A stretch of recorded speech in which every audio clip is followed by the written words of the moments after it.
All right, from the top. Hello and welcome. My name is Ricardo Padilla, and I am about to present the January 2017 Lead Talk, How Hormones Made Me a Better Leader. I'm part of a group this year called Lead Talks, comprised of Marcy, Paul, Amy, and myself, and we've been everybody. Oh, and Paulette, of course. So we have decided this year to put together a program where we're going to do a presentation regarding leadership, regarding American Express, regarding you, and how maybe things that we've done, we've tried in our own personal lives and applied to our work and personal lives that made us a better person, a better leader, more productive. And in this month, the first month that we're doing this, I am going to talk about something that I presented to my team last year and I've had a lot of positive feedback. This is about hormones and how it affects our decision-making and our leadership ability in our personal and work life. That being said, let's get started. This presentation will probably be around 40 minutes. I'm going to move kind of fast and hope you enjoy it. If you have any questions, feel free to reach out to our Lead Talk group and we'll get right back to you. So how hormones made me a better leader. The way I was inspired to give this presentation was through a video that I came across on YouTube by Simon Sinek. Simon Sinek is a motivational speaker, a consultant in the industry, and he gave a presentation that was really profound to me. It made a lot of sense on multiple levels. It was about hormones, in part. It's a long presentation. He touches about many subjects, but particularly about the 4 hormones that really affect our everyday decision. They sort of give us a sense of reward of certain behavior. So similar to how corporations, the government, try to manipulate your behavior by giving you certain maybe tax incentives, or your company will give you certain bonusing or reward for making sure that your behavior is consistent with their vision and their goals. Your brain also has the same reward system, as I come to find out. These reward systems are hormones, and I'll get into each one of those in a little bit. Back to Simon Sinek's video, he started out with a discussion about a military campaign, and particularly a mission in Afghanistan, where there was 2 pilots flying above ground, covering some American troops on the ground. There was a lot of cloud coverage between them two. They couldn't see each other, but there was clear radio coverage. And the troops on the ground weren't really saying much. And the folks on the that were flying above them, the 2 pilots, were flying these really heavily armored, low altitude and poor radar systems. They can't just, not like today, use the radar to see what's underneath the thick cloud coverage. They sensed some tension at the bottom. And one of them, by the name of Johnny Bravo, decided to, on his own, go down through the heavy cloud coverage, not knowing how far from the ground he was going to pop up and not knowing what he was going to run into. He decided to dive in because he sensed some tension in the radio. He was uneasy about the whole experience. So he went down on his own. Plane was shattering about, rattling about, finally pulled through the cloud coverage. Immediately, as he pulled through, the voices on the radio started saying, troops in contact, troops in contact. And as soon as he came out of the cloud coverage, all he could see was enemy firing from the cliffs. There were 2 cliffs on either side. The American troops were in the middle, and they're getting bombarded by heavily troop fire on the right and left side. He immediately turns his gun down and then starts going 1 Mississippi, 2 Mississippi, 3 Mississippi. Comes right back up, does another loop, 1 Mississippi, 2 Mississippi, emptying his cartridge through where the enemy fire he can see was coming from. And the troops on the ground were saying, good contact, keep going. He kept doing that 2 or 3, 4 times, as many times until he ran out of ammo. And then he went right back up to his wingman. Told him, you need to get back down there. You need to get back down there now. His wingman was very uneasy. He said, I don't know, I can't see. So he lined up right next to him, and they both went down through the cloud coverage. He escorted them side by side and went through the same routine, 1 Mississippi, 2 Mississippi, emptying all his rounds, all of it, until the troops made it home alive. That day, there were no American casualties. And that story inspired him to look into what makes somebody do that, risk their life for somebody else. He asked that guy, the pilot named Johnny Bravo, why he is that way, why he decided to do that. And Johnny Bravo gave him the same answer he always get from anybody in the military is they would have done the same for me, meaning they would have self-sacrificed for me. And he thought to himself, are people like that born? Are they born? Are they naturally that way? Or are they made?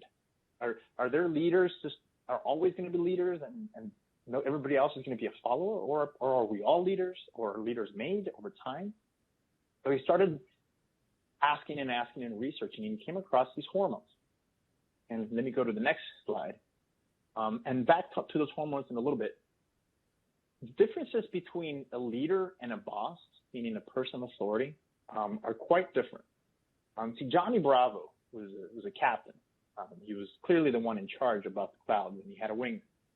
He's a person of authority, but is he a leader? Are people of authority also leaders? Just because you're given a role, a rank, a title, a position, an office, a large salary, are you automatically a leader? Are you someone determined that you have those leadership qualities, or are you merely a person of authority, a boss?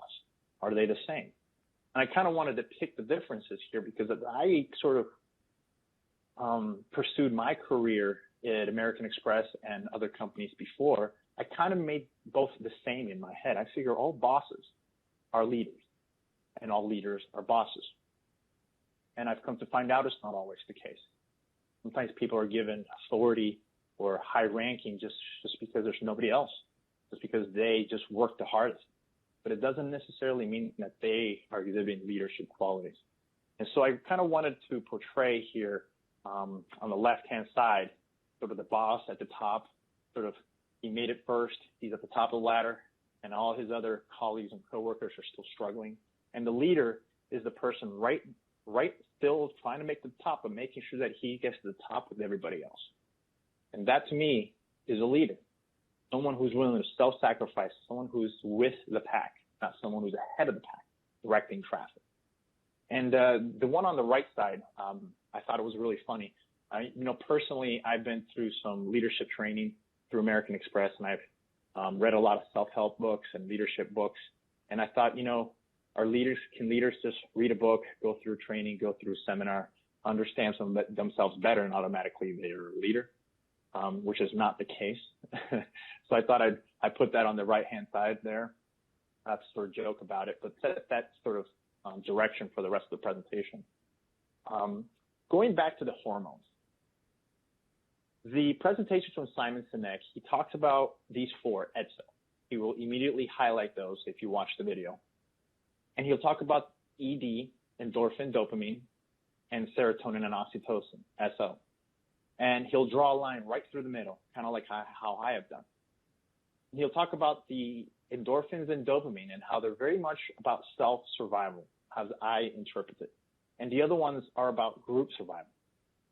Serotonin is going to be more in your blood when your behavior is that similar of a leader. And oxytocin will also be in your blood when your behavior is attempting to be promoting sort of deep relationship, deep personal bonds like love and connection, lifelong. And then the other ones, endorphins and dopamine, which I think we're all very familiar, particularly me, you're going to get from your brain as it tries to encourage you to work out every day, do something active every day so that your body stays optimal and healthy. And dopamine to make sure that you're getting things done when they need to be done so you can stay ahead of potential danger in the future. Let's talk about danger for a little bit. And there's one more hormone in here that he does talk about, and that's cortisol. Going back in time, let's take a step back here. During the cavemen, where there was always a constant danger, a danger from a wild animal, a danger from another pack trying to sort of challenge you or kill you or take over, danger from disease, pestilence, famine, war, constant dangers that you always had to be prepared for, prepared to defend yourself, prepared to run away from. And there's also things like the winter. You had to make sure that you planted and cropped during the summer and spring so that you can survive the long winters. These are behaviors, reward systems built into our brain to make sure that we do that so we can self-survive. Whether you realize it or not, when you wake up in the morning and you realize all the things you have to do and you write your task list down, every time you finish something, you're going to get a dopamine reward. That dopamine reward is exactly what I'm talking about. All the things you have to do, the email you have to check, the text messages you have to respond, the bills you have to pay, the people you have to call in your life, the events you have to show up to, all the planning you have to do, all that, you're going to get a little bit reward, kind of like a little bit of a sugar kick, a little bit of sugar high. And we'll talk a little bit more about that. But the ED, it's all about self-survival, meaning you don't need anybody's help. You don't need anybody's help to work out. You don't need anybody's help to get something done. You can put something down on your list to do, and you can go out and do it, and you're going to get your reward. They're not going to create deep, meaningful relationships. They're not going to create personal bonds. They're not going to help the group, your company, your family, your friends, your country, your civilization survive. You're just pursuing your endorphin kick and your dopamine kick, those two reward systems. But you will survive as an individual, but you're not helping a group. And then the other two is completely the opposite. It'll help the group survive over the individual. And if that makes sense to you, I want to go to the about 2 slides from now. I'll talk to you about balance. Before I go do that, let me talk a little bit about cortisol real quick. I talked a little bit about the constant dangers in the past and the perhaps more variable dangers in the present. So we're no longer being chased by animals. We can survive the winters without doing much. We don't have a constant life-threatening cortisol happening to us every day. But what we do have is a little drip of cortisol throughout the day, throughout the minutes, throughout the hours. And that is often called anxiety. It creates a sense of anxiousness. You got to get something done or something is going to happen. That little bit of cortisol is not going to immediately impact you negatively, but if you stay in a state of anxiousness or anxiety, that cortisol, that little drip over time is going to turn into a pool of cortisol by the end of your day, or sometimes by lunch. You're going to be full of stress and anxiety. You know, cortisol is meant to shut down certain bodily functions that perhaps are not so necessary so that you can survive that immediately dangerous event, being chased by a tiger or a lion, something. So you can run, so you can hide, so you can defend yourself. All your body functions shut down so you can just focus on survival. So think about that. People that are high cortisol throughout the day start losing their hair. Their body starts to degrade. They lose their hunger. They lose their desire to socialize. They're very sort of focused on self-survival, not group survival. They get off balance. You ever find yourself frustrated when you get 1,000 emails after coming back from vacation? You ever find yourself frustrated when you want to get something done and people are bothering you all day? Or when somebody wants to reprioritize your day? All that is giving you a little shot of cortisol. And the other the hormones, the etzos, are built in our brains to combat cortisol, to give us balance so that we can survive. And it's also so that we can live a fulfilling, meaningful life, not just somebody that's just constantly getting your dopamine fix and getting stuff done. As we know, that's not always so fulfilling. We need relationships. We need bonding. Excuse me. We need to feel like we're creating a change and impact in our group, whether it's family, friends, society, because that also gives us a reward. I don't think anybody can deny that whenever you get a recognition of some sort, a diploma, a certificate, an award in front of people, or if you've ever been present in an auditorium or in a stage where somebody you really care about is getting awarded, you feel something. You feel still a surge of happiness. That is serotonin. And we'll talk about that in a little bit. But I wanted to highlight the modern variable dangers and the dangers in the past. And as you notice, I have a circle with safety, safety, safety in the middle and danger in the outside. This we'll talk about in a little bit later when it comes to leadership. Leaders focus on that circle. People who are really well balanced or really heavy on the serotonin and oxytocin will always focus on making that circle bigger and choosing more and more people to get in the circle of trust. And a little bit more on that later. So originally when I created this presentation, I wanted it to sort of build up to the ending, grand finale. And as I met with my colleagues, Marcy, Paul, Paulette, everybody, I decided to just give you the answer up front. Essentially, what you're going to want is balance. As you notice, I put endorphins and dopamine on the left and serotonin and oxytocin on the right. The way I've sort of started approaching my life is ensuring that I'm not just so focused on working out or just so focused on making sure that I'm getting all the American Express tasks done or getting my own personal tasks done, my laundry, calling people, paying bills. Not so focused, not so task-oriented, but also working on fulfilling the creation of relationships, love, or calling your family, or volunteering for lead talks so I can feel a surge of serotonin, or volunteering at all to any community. That gives you a good feeling. Your body is rewarding. Why? Because your brain knows that the group is needed to survive. You can't just survive on this planet on your own. You need to be a part of a group or you will die. You need serotonin and oxytocin in your brain to make sure that you're giving to the group. It's a reward system, just the way we are built to survive on this really crazy planet. So in the end, I'm going to talk about some trips and things that I do to make sure that I achieve balance every day. So I'm not just heavy on one side or the other. But one thing to note that no hormone alone is bad. They're all very good. You need them. But balance is really what people lose themselves in. They lack when they find themselves unfulfilled, unhappy, midlife crisis, sad in your life, even when you have millions in the bank, because you haven't spent enough time achieving balance, as I've realized. Moving on to the next slide. Going back to the EDSO, Simon Sinek talks about endorphins and how during the caveman days, humans weren't the fastest. We weren't the smartest. We weren't the strongest. We didn't have any special physical features, giant claws or teeth to become a dominant predator. But what we did have is endorphins and excellent endurance. We can run, for hours and days, we can hunt animals until they get tired. We can work in groups. We can get ahead of when the animals are going to be expected to be somewhere. We can set traps. We went out on very long missions to find game, to hunt. We would work from morning till midnight planting crops. We had amazing endurance.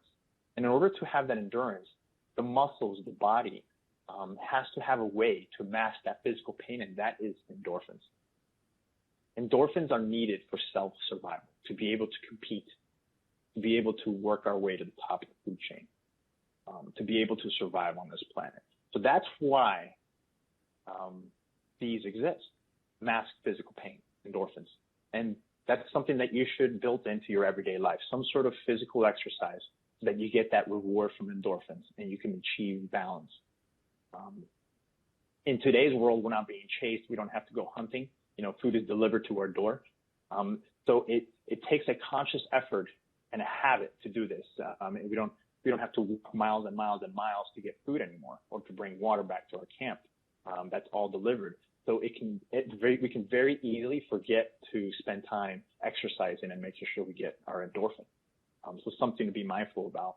I know in my personal life, I try to start every day with some sort of cardio, so that 20 minutes, 30 minutes, and then I go about the rest of my business. I get my endorphin kick in the morning and get it out of the way. So there's that. The next one is dopamine. Again, these endorphins and dopamine are only interested in making sure that you survive, not your family, not your children, not your group. Dopamine is the hormone that rewards us when we actively or proactively create a goal, create a vision. Today, I'm going to accomplish this. I'm going to go shopping for food. I'm going to, book my flight for that trip, or I'm going to call my parents. You're going to create a task item in today's world, and you're going to just visualize that. And once you achieve that, it's going to feel good. The more detail you have in your vision, the more rewarding that dopamine is going to be. So for example, if you just say, today I'm just going to achieve more. How much more? Relative to what? What exactly am I going to achieve? Is not as rewarding as today. Today, I am going to work out in the morning. That you can visualize. You can see yourself working out in the morning. So once you achieve that, it's going to feel extra good. You're going to get an endorphin reward and you're going to get a dopamine reward. That's 2 for 1. Now, going back to the caveman days, again, dopamine was there to make sure that we built our huts, that we planted the crop, that we prepared for the winter, that we hunted for whatever animal was expected to be around, that we got stuff done so that we can prepare for dangers in the future. We're no longer facing those constant dangers. So we have to actively be creating visualized agendas for ourselves. We have to be creating goals, daily goals, weekly goals, monthly goals, yearly goals. The more, the better, and the more often you're going to get a dopamine kick. I want to give a certain warning. Dopamine is perhaps the most addictive out of the 4 hormones, meaning a lot of the food we eat, like sugar, a lot of the drugs that are out there in today's world, like cocaine, alcohol, nicotine, they game the system of dopamine. They squeeze more dopamine out of your brain without actually getting your contractual primordial social system reward that it's there for. So in other words, you'll feel down on yourself. You have high cortisol for whatever reason, and all of a sudden you got a craving for cake or cookies or something. Your body's had enough with that cortisol and it needs a hormone reward, and it chooses dopamine first because dopamine is the most highly addictive one out of all of them. You know, you don't, some people are addicted to endorphins as well. Like they have a stressful day and they can't wait to go do some cardio. A lot more people though, however, have a stressful day and then they just have to go binge or go to happy hour and just get themselves knocked out with some sort of dopamine rush. So these, I just want to make sure that you guys are aware whenever, if you know of anybody that has a food addiction, alcohol addiction, any kind of addiction, it's really a dopamine addiction what they have. Not about the product, it's about the brain. It's had enough, it's had a stressful day, and it needs a dopamine kick. So something to consider whenever you do have a stressful day, or if you're trying to overcome a dopamine addiction, is try to give some of the other hormones a chance.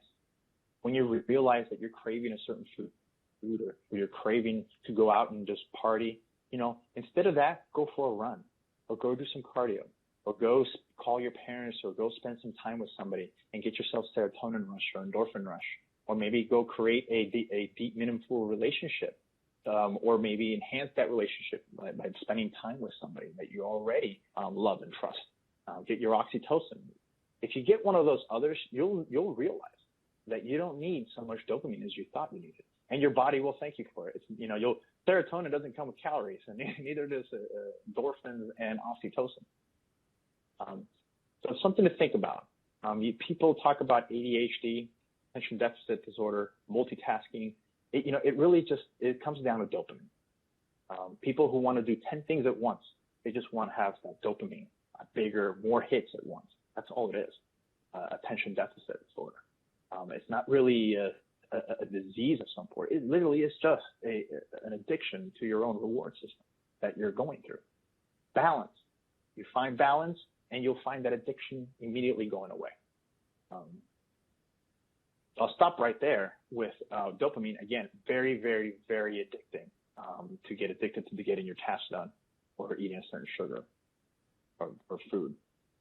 Jumping on the other side of the pendulum, if you will, our balance beam, is serotonin. A lot of leaders out there, political, social, corporate leaders out there that you may know of, are known for self-sacrifice, are known for doing things that endanger their own personal life for the group. Serotonin is the primary hormone in their blood at that time or throughout their lives. Serotonin is a hormone that makes you feel pride, makes you feel a deep sense, like lifelong sense of accomplishment. Anybody ever graduate from a certain college or education, or anybody ever receive some sort of recognition for a very, very long study or process or system that they finally push through? That recognition, that feeling is never going to go away. until the day you die, you're still going to feel good that you did that. That is serotonin. If I go back to dopamine, dopamine is almost like a sugar high. It's here. It's really, it arrives and it's gone the next moment, but it felt really good. But then you're going to need another dopamine and another dopamine and another dopamine. So you continue to feel that good. Serotonin is more like that potato or rice. It's sort of the long chain complex carbohydrate that's going to give you more sustained energy, lifelong fulfillment. Serotonin is a wonderful, wonderful hormone. One of the reasons why I feel that way is because unlike dopamine, when you are exhibiting serotonin, people around you will feel it too. Meaning, if I walk into a discussion and there is Anthony Robbins or some other, or Simon Sinek, or somebody that's very inspirational to me, speaking, and all that serotonin is in his blood and he's speaking with serotonin, I'm going to feel that. It almost as if his serotonin or their serotonin, it's almost like transverses the air and enters my body. There's no other hormone that does that. If I see somebody in love, I'm not automatically going to feel love. If I see somebody getting a sugar high, I'm not automatically going to get a sugar high or a dopamine high. Or if I see somebody exercise and run, I'm not automatically also going to want to feel that endorphin rush. But serotonin is something you feel. It's almost like it's transferable. And that's why I feel like everyone should spend some time listening to some sort of self-help speech or motivational speaker or talk show or reading a book, something where someone is exhibiting serotonin so that you can get a feel for that. And then you're going to feel that reward. And then you're going to feel also inspired to build your own serotonin and put it out there. Almost like it's like passing the buck, passing the good feelings. It feels very good, and it'll give you balance. You will not be thinking about eating that pizza or getting your whatever high or addiction if you're pursuing serotonin, if you're in your serotonin rush. So again, serotonin is the leadership hormone, is the one associated with self-sacrifice, group survival. It'll help you achieve balance. And I'll talk a little bit later some other ways that you can make sure that there's more of this in your blood. And real quick, a lot of people talk about alpha and beta people, alpha leaders, people that were the sort of back in the caveman days. They're the ones that got first choice of beef or first choice of mate. They're the alphas of the group. We're not necessarily in that environment anymore where the bigger, the stronger you are, the more successful. But we're in an environment where the people who have the most serotonin in their blood will be the leaders in that group. And typically the leaders are the ones that are successful in our society, whether it was 10,000 years ago or yesterday. It's not about being the strongest. It's not about being the fastest or the smartest. It's about whom has the most amount of serotonin in their blood. That's the alpha. And enough about that. Oxytocin. Now, this is one where it's a little difficult for me to relate this to the work experience, the work day. But it's very much needed to achieve balance or a sense of fulfillment in your life, meaning a feeling of belonging, a feeling of wanting to procreate, finding a mate, finding a deep, deep, trusting relationship. You need this. You need this in your system. You need to pursue this in your life in order to achieve real, true happiness and fulfillment. It's not just about getting things done or working out or leading people, leading your group. You need to have deep love, trust in your life, and you will truly be balanced and happy. Valentine's Day is the month we're in now in 2017, and it's kind of like the oxytocin month, according to my mom. When a woman gives birth to a child and when she breastfeeds, there's oxytocin in the milk, there's oxytocin in the blood. That's what really creates that bond between the child and the parent, the oxytocin. It's very, very, very wonderful to have, very addicting, meaning there's a lot of people I know that are always pursuing sort of relate deep relationships with others above anything else. I can clearly tell people in my life who are addicted to deep relationships. Those are the people that come into the office and are immediately chatting or immediately talking or immediately wanting to share their day and know about your day. They need their oxytocin fix. They need to understand where you're at. Gives people a feeling of identity, connection, trust, builds trust. Not so much, about a game that people are trying to play to try to get ahead in life. It really is about getting that oxytocin reward and building that for themselves. So in today's workplace, what I try to do is understand what people are doing in their personal life. So, as we know, we all have things to do and we need each other to do things at Amex. But before you reach out to somebody, maybe ask them how their day is doing, what they do this weekend, offer up what you did, be excited, share your life, build that trust, build connection, create a sense of belonging. People that ought to feel like they belong here at American Express or in whatever group, and you're going to get your oxytocin fix.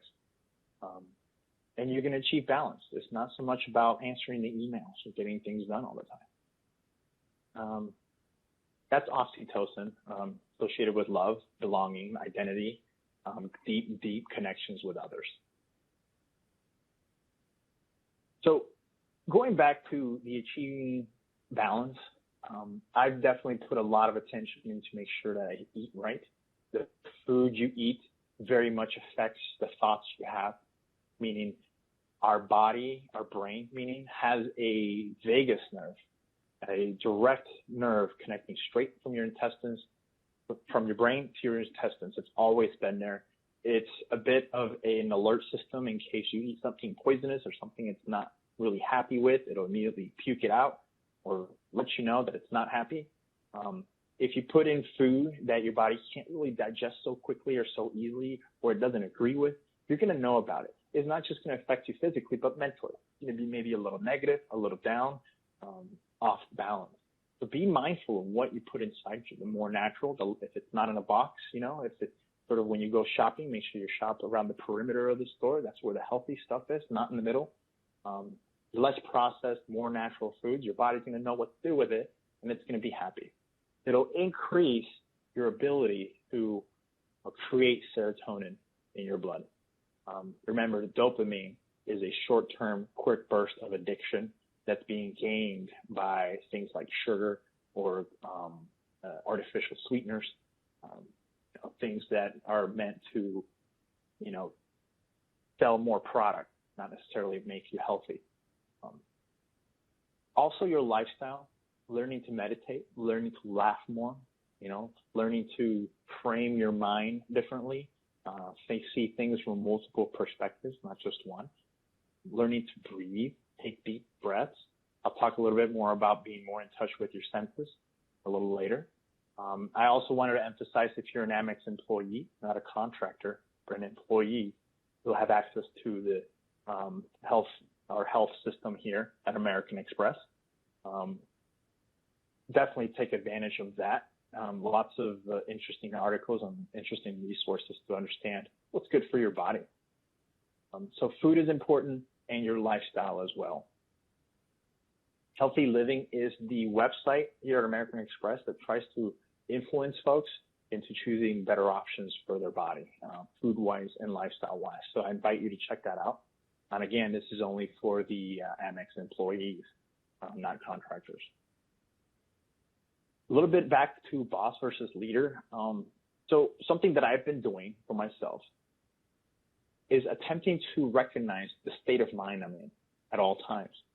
If I'm on the right-hand side or the left-hand side. The position I have at American Express puts me in a bit of an authority role, meaning people are seeking me for direction or advice or information. So I find myself in a position of, I guess, a boss or a leader. So it's important that I be mindful of that in order to make sure I'm achieving balance and deep sense of fulfillment. If I find myself directing people instead of showing people, boss versus leader. If I find myself demanding respect or giving orders versus giving direction, and deserve and earn respect from people. One of the ones here that I feel is very profound is if you find yourself creating followers. In social media, a lot of the tools out there like Twitter, Facebook, Instagram, they're very focused on creating followers. They even use it in their marketing and the way they build their apps. A leader doesn't create followers. They create more leaders. Something to think about. Something to really, really think about. I think perhaps that is the most profound message in this particular slide. If you truly want to achieve balance, and you find yourself in a position of power or authority, think about if your behavior creating more followers or more leaders. When you know how to fix an issue, we've all had a situation where somebody approaches us, panicked, frantic, whatever, saying, this is my problem, whatever it is. And in your head, you're thinking, I know exactly how to solve this. I solved it 1,000 times before. There's an urge inside you. I'm guilty of this. Of just telling people what to do instead of showing them how to solve it themselves. In other words, when somebody is thirsty, instead of giving them water, feed them salt. Instead of somebody wanting the answers, give them more questions. So, for example, hey, Ricardo, how do I make sure that a certain circuit gets disconnected? We need it disconnected in a week, and these are the considerations. I have no idea what to do, where to go. And I asked them, well, how long has this been a problem? Who have you talked to? Have you ever solved this before? Do you want me to give you the answer, or do you want me to show you how to solve it yourself? Ask them questions, develop their brain, develop their minds, and you'll see that you're creating a leader, not creating another follower. Because if you just gave him the answer, he's going to come back to you. He or she's going to come back to you after the next one, after the next one. Problems are indefinite. They're always going to start coming back to you. And do you really want a follower, or do you want to create another leader? Something to think about. Also, whenever you find yourself placing blame, something blows up, hits the fan, goes everywhere. Are you immediately pointing fingers, or are you admitting and taking responsibility? Even though you had nothing to do with it, I'm sure there was something that you could have done. Take some responsibility. In other words, rather than pointing fingers, accepting that there could have been something I could have done, or we could have done. You'll find yourself more rewarded by your brain when you behave more like a leader on the right-hand side here. Listening first before talking first. We've all been in those large discussions where there's 20, 30 people, and there's one issue, a lot of finger pointing. Everyone's trying to be heard. No one's trying to listen. It's very frustrating. Listen before speaking. That's when you know you're being more of a leader. Coaching instead of criticizing, giving credit instead of taking credit. All those are attributes for a leader. And as you can see, the boss is at the top and the leaders in the crowd helping. Some other thoughts that might be useful is highlighted in this slide. And email versus calling versus walking over. This is something that Simon Sinek talks about. If you truly want to achieve balance and reward and build that circle of trust and continue to expand and add people in there, consider walking over instead of calling. Consider calling instead of email. We're all bombarded by emails, and people, believe me, will feel extra special and will actually prioritize your needs if you take the extra effort and call somebody or walk over, shake their hand, give that human touch, give that sense of caring. And believe me, it's going to make a difference in the long.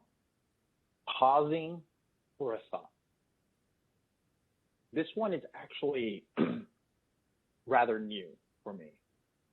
I've recently observed at American Express that there are a lot of meetings, and in those meetings, there are a lot of folks that have something to say. And it's their turn to say something, and they do. But they never stop talking.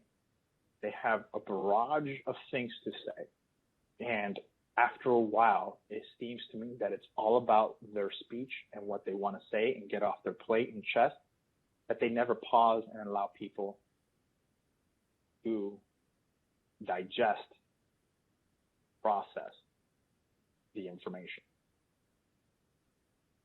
It's almost as if to pause is to lose your place or concede to the other person.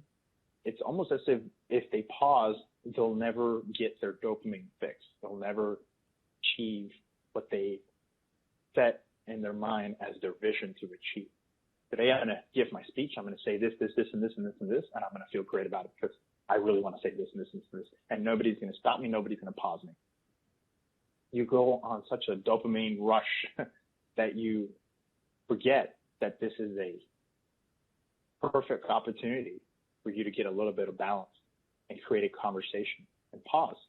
Allow somebody to think and respond, to say something. That is a real conversation, no?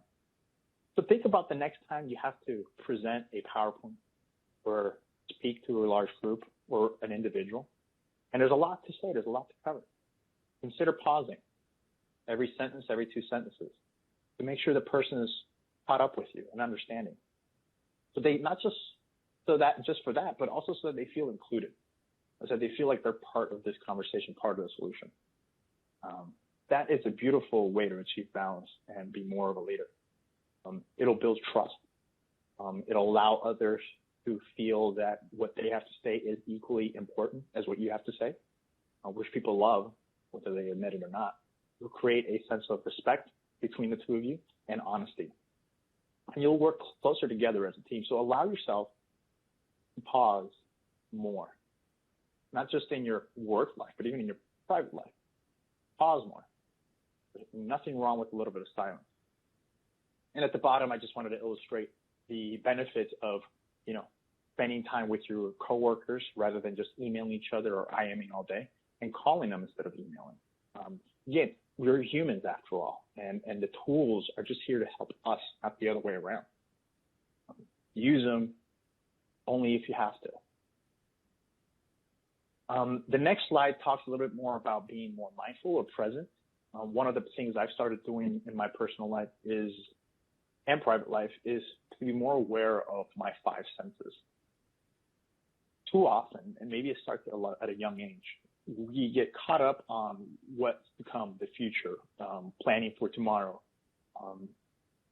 It creates, it's necessary, right? We need to plan for tomorrow. However, the habit becomes very addicting, and you almost feel like you have no idea where time is going. You lose touch with your humanity. Maybe you feel a bit rushed. You feel like unfulfilled.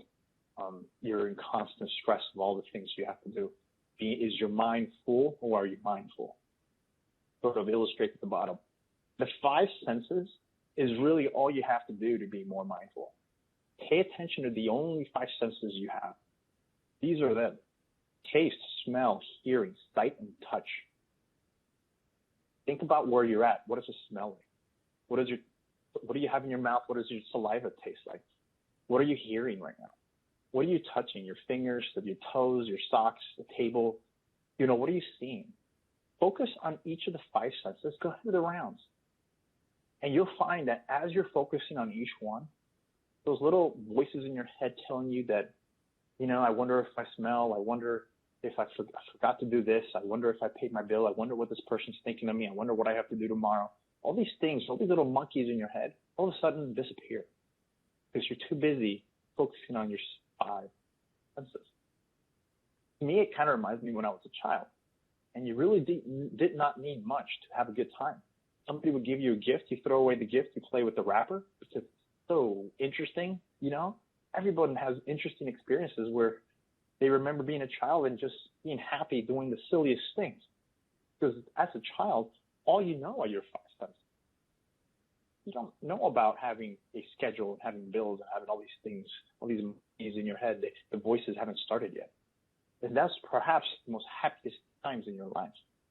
If you go to the store and smell your favorite flower or fruit, it's going to take you back to a memory, the child, 9 times out of 10, and you're going to think about what you were doing. How did it feel like when you first discovered that sense of smell, and you smelled orange or kiwi or pineapple or whatever it was. Those 5 senses are very, very still inside you and very powerful, and will bring you that mindfulness, that peace inside you. And there's absolutely nothing wrong with that. You don't always have to be worried about things to do in the future. So be here now. You'll find yourself at peace and happier, believe it or not. It's that simple.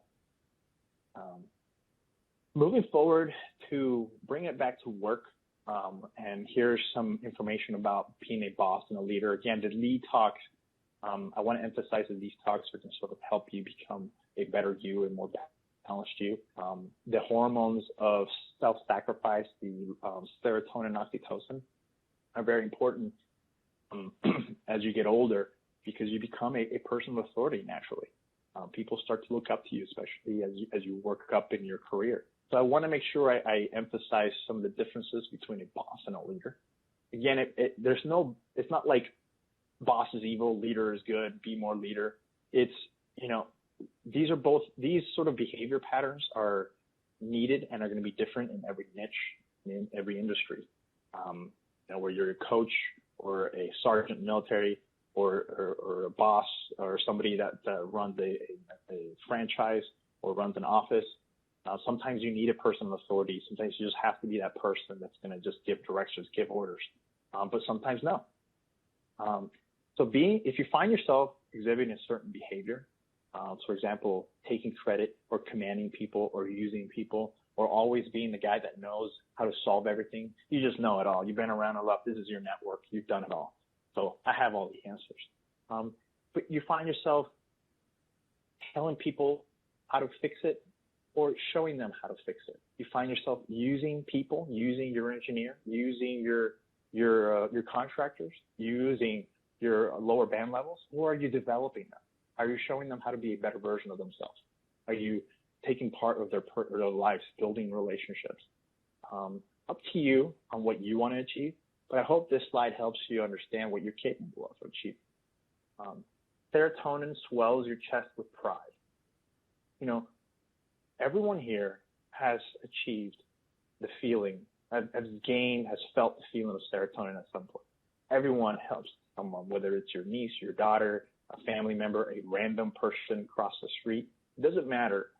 You felt serotonin at some point. Hone on to that feeling. Hone on to it and make sure that you pursue it. You make a cognitive choice and effort to get your serotonin fixed, just like you do when you want to get that pizza or donut or go work out. You're going to get your endorphin fix, your dopamine fix. You make conscious efforts to do that. Make conscious efforts to get serotonin fixed too. It's available to you, and it'll help you achieve balance. Help somebody. Volunteer. Give Blue Rewards if you're an American Express employee. Give gift cards to somebody. Say thank you often. Send an email, thank you. I am, thank you. That's it. Helping people, making sure that you care. Show that you care. It'll give you balance. I talk a little bit about those who are parents. Simon Sinek said, a child's sense of well-being is affected less by the long hours their parents put in at work, and more by the mood that their parents are in when they come home. Your kids don't want to really know everything you accomplished at work. They want to know what your mood is in front of them. They want to feel something from you. They want to feel serotonin, I feel. They want to feel good. They want to feel oxytocin and serotonin. It's funny. When you're a kid, those are the two hormones you want them to feel the most from somebody. You're not so interested in working out, not so interested in getting things done as a child. Something to think about for those that are parents. You're put in a position of authority, and your children are automatically the ones that want serotonin from you. So something to be mindful about. Volunteering at American Express is very easy. There's a website, easymatch.com/AmexVP, and that is, I believe, for Amex employees only. For contractors or anybody outside, there's serve.gov. Put your name in, and they actually, or you put your requirements. What kind of stuff you want to do? Do you want to pick up garbage at a park? Do you want side of the road, or do you want to help elderly people? Or do you want to help some kids, paint homes, do IT support for somebody? Be a tour guide to some museum or something. These people will match you up with whatever you want to do. Take time to call your parents. Take time to call somebody, an old friend. You will get that serotonin, that oxytocin that'll help you achieve balance. from the self-surviving, self-serving hormones that we easily fall into. Reward Blue is an excellent way to get yourself some serotonin. Write a little brief about someone that did for you out of the blue or without really asking too much. Something that you feel good about that somebody did for you. Go give them a Reward Blue. Amex pays for it. It's great. And another way to actually get your serotonin fix is to share your story. So with Lead Talks, it's an excellent opportunity to present to a crowd at American Express of something that changed your life. It doesn't have to be too sort of official or Amex approved or something that's only going to help American Express, become a greater company. It could be just all about you and something personal in your life that changed the way you behave now. And maybe maybe one other person out there is going to be impacted by that. That's what Lead Talks is here for. And this is an excellent forum for anyone to volunteer. Just reach out to any one of us, and we'll get you in. We'll show you how to put the presentation together. We'll take care of the scheduling, the recording, all the logistics, and you just get up and do your thing, just like I did. So get your serotonin rush, get your balance, and do a Lead Talk today. Reach out to us. And that's pretty much it. I want to give a special thank you to Marcy, Paul, Paulette, Jonas, and Amy. They're part of the Lead Talks group here under Teresa, Dave Warman, Patty, and we really want to thank you guys for watching this. And if you're really interested, which I highly encourage you to go do, is go watch the video that inspired me by Simon Sinek, Why Leaders Eat Last. Simple to find on YouTube. And best of luck. My name is Ricardo, and thank you.